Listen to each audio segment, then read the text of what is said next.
If your goal was to get $1 million, which would be quicker, 401k or a federal pension? Let's take a look first at the 401k.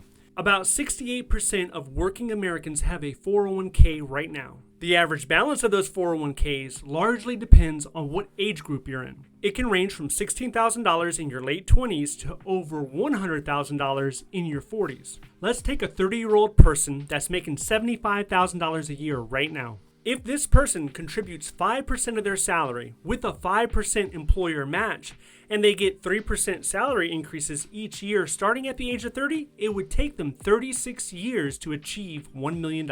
I included an employer match because most 401ks, they have an employer match. It could be 5%, it could be 6%. Whatever it is, if you're working in a job right now that has an employer match, you need to take advantage of that. That is essentially free money that's on the table. I also calculated an 8% return when it comes to the stock market. I did this because the average rate of return for the stock market was between 8 and 10% a year. Of course, this depends on what chart you're using. There's a bunch of charts. Some of them go back 50 years. Some of them go back 100 years. So depending on how you're measuring the market, you could have a 7%. It could be at 11%. But I'm going to keep it simple and just leave it at 8%. But the problem with this approach is most people that are in their 20s and 30s, they don't make that much to begin with. And what they do make, they don't necessarily feel like investing in a 401k is top of priority. Another issue with it is you don't know what the state of the economy will be like. When you start withdrawing your 401k, are we going to be in a recession or a depression?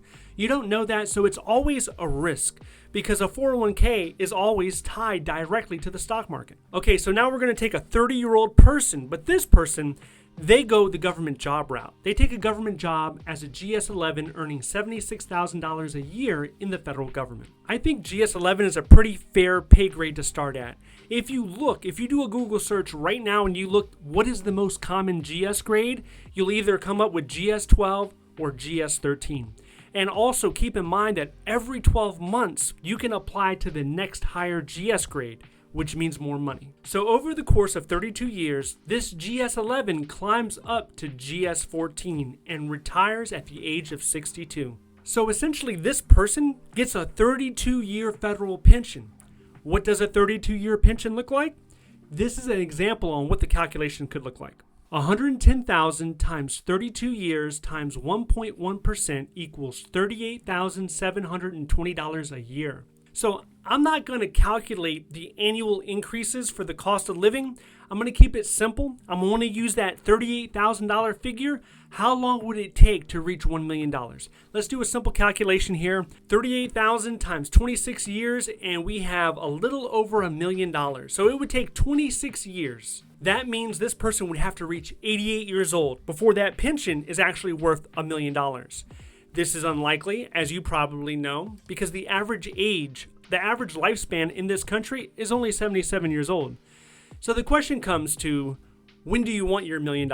With a 401k, you can get it at around 66 years old. With the federal pension, you would have to wait until 88 years old. Even though a federal pension is protected from the swings of the market, I still think in this type of situation, the clear winner is a 401k. But what if you could get both, the 401k and the pension?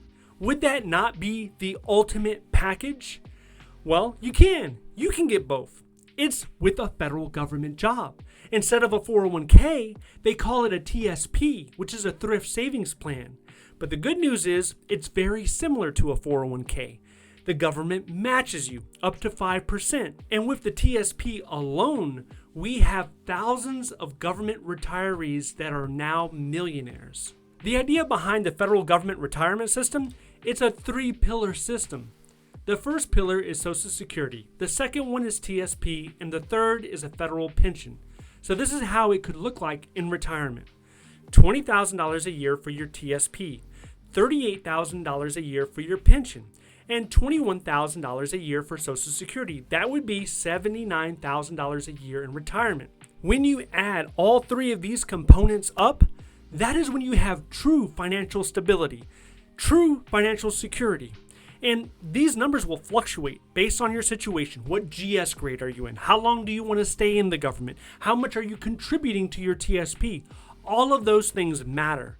This is an idea on what it could look like for you. If you are interested in federal government employment, I did a live stream recently. I answered over a dozen questions on the federal hiring process. If you're interested in that, I want you to watch this video next. If you would like to see more videos like this, please click like and subscribe. Thank you so much for watching, and I'll see you in the next one.